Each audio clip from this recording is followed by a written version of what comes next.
Hello, my friends. This is Sebastien back again, thrifter, reseller, and all that good stuff. And I'm going to do a little recap on some recent sales. Yeah, I'll start with. Before I do the sales, I did want to show this book that I ordered. This is one that one of my friends turned me on to. And it's published by New Texture, which I think is just a very small outfit. And these are kind of art books that they publish based on the men's kind of pulp magazines of 50s, 60s, and all that stuff. So this is a particular artist that did some cool stuff. His name is Samson Pollan. And there's several other ones. There's like one on his like kind of biker themed artwork. It's kind of, a little quote unquote trashy, but very fun. And he's a very good artist and very much that 60s, 70s kind of style for that. I'll probably try and pick some more up. I don't know if I can find any thrifting because it seems like it is a very niche kind of thing, and I don't think they're a big publisher, so finding those is a little tricky. I asked a couple of my other book reseller friends if they can keep an eye out for me. Also, the other one I put everybody on the alert for in my little reseller network is the Donald Duck Taschen book, because I kind of want that for my own collection. So anyway, starting with the books, this first one is an art exhibition catalog from 2001 featuring the work of Art Deco sculpture artist Harriet Whitney Frischmuth. And it sold for $32.99 on offer. And it actually cost a little highish, about $15, because I picked it up from like a local kind of specialty bookstore that called the Book Gallery here in Phoenix. And they have a great selection, but you're paying higher for the books. I mean, not like... They price okay, but you're going to pay higher on average. Then next up is the ARVN, A Stoic Army, which is a Vietnam War memoir, vintage paperback from 1983, self-published, fairly rare. And, there weren't a lot of comps on this. I think there was one that sold for $30 maybe a year ago or something like that. But I took an offer for $20, and this one cost about $2. I do like carrying these kind of books, which is part of the reason I got it. And then next up is a really neat vintage children's book that is actually quite hard to find. Where's the Fish by Taro Gomi. And it's originally from Japan, and so this is the English translation. And this one's from 1986. And it sold for $39.99. It cost about $1. So that's a fun one. And I had been intending to keep it, but I'm trying to be good with moving stuff, Next is another really cool piece originally from Japan, the vintage Sophia Loren Japanese photo book. This one is from 1975, sold for $74.99. And it costs about $2, and these are cool because there's a whole, when I was looking this one up originally and researching it, there's a whole series of these by this publisher, and I can imagine they'd be very fun to collect, and or, if you're like a Sophia Loren fan and collector, it's really fun to own these kind of things. And next is, I don't usually do DVDs, but this was a Dallas DVD full box set. It cost about $20. It was still in shrink wrapped in original packaging, and I took an offer for $55. And to be honest, I probably wouldn't pick this kind of thing up again, just because it took a lot of space, and I wasn't, it's just kind of not worth it for me, and I don't have enough interest in that. But sometimes that's the way I learn. It's just like, you get a thing, and your experience in selling it is like, yeah, I shouldn't have done that, or maybe it's just not worth it for the next go around. Now going into clothing, this first one is a sale from Depop. It's a Dance Gavin Dance hockey jersey, so I think they're a band. I don't know really anything about them. It sold for $82 on there, and it cost about $8, so that was a good sale. And I personally like Depop, so it comes through fairly often for me. Next is Nikola Jokic stitched Denver Nuggets City Edition jersey.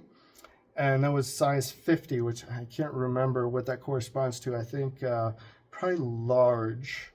And he's best known, Jokic is best known for the Sombor Shuffle, which is a really cool kind of like one-legged, like fadeaway jump shot. Supremely skilled big man, awesome player. Anyways, this one sold for $149.99. So people bought it at the person bought it at the list price, and it cost about $15. Next is a J. Crew Oarsman jacket, which sold for $75, and it cost about $20. These kind of J. Crew Oarsman jackets are pretty solid, and good to pick up, I think, if priced okay. That. The return on that was fine for given that I had to pay up, $20 on it. Next, this is a fun one, I thought. Grateful Dead dancing bear hat, and it's in like that really nice strong blue. It looks cool, I think. And that one sold for $39.99, and it cost about $3. I really do like hats. I'm not like supremely knowledgeable on them, but you can find a lot of gems in there, especially if you know what you're doing. Plus, the pricing on hats is usually not too bad. So, yeah, you can make good returns on those. And that's something what, every once in a while when I try and do is I'll study like on eBay, completed listings, for like certain sections. So here I would study like hats. I would look at, highest to lowest, sold and just study that. And that's always helpful because it trains your eye and you build a little knowledge database in your mind of brands and things to look for. Next, we have a Disneyland Resorts Christmas Spirit jersey. This one costs about $7, and it sold for $54.99. And, I kind of had a learning curve regarding Disney products because, it's extremely saturated, and I didn't know that when I was first starting T-shirts and clothing. So I had my fair share of mistakes and wrong assumptions on what was actually worth picking up. The Spirit jerseys can be good though, especially if they're kind of like themed like this, and they're not like if you see that the supply is not crazy out there. Even though the demand can be strong, so that can make up for high supply. Next is I thought this one was cool, just a looking jersey, a vintage Canterbury London Broncos rugby jersey. That one sold also on Depop for $42. I definitely could have gotten more for that, but $42 was fine. It cost about $10, but a great looking jersey in my opinion. That's would be a fun one to wear, I think. And next is Patagonia men's felted wool jacket.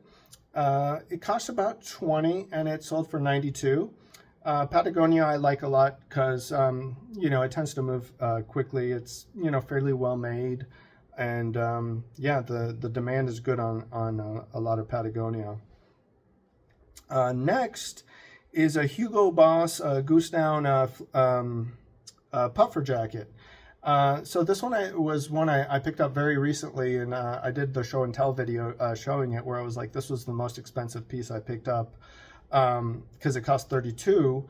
And I don't mind paying up generally. It's just I have to be fairly certain that I'm not going to get jammed up with the thing or make a mistake. And this one sold very fast. I mean, I think in less than a day, and it sold for $209.99. So definitely a good return. It was worth it. I figured, because it was Hugo Boss Goose Down, it had a lot of good like keywords you could use too to sell it. So yeah, solid.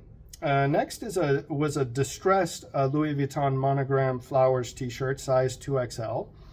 And this one also sold fairly fast. It cost around $2, which is a little weird because sometimes, I picked it up at Goodwill, and usually, they understand the luxury brands and they will price them up. But it's possible that because it was distressed, they priced it low, or maybe it was one of those times they just don't care, or they thought it was a fake.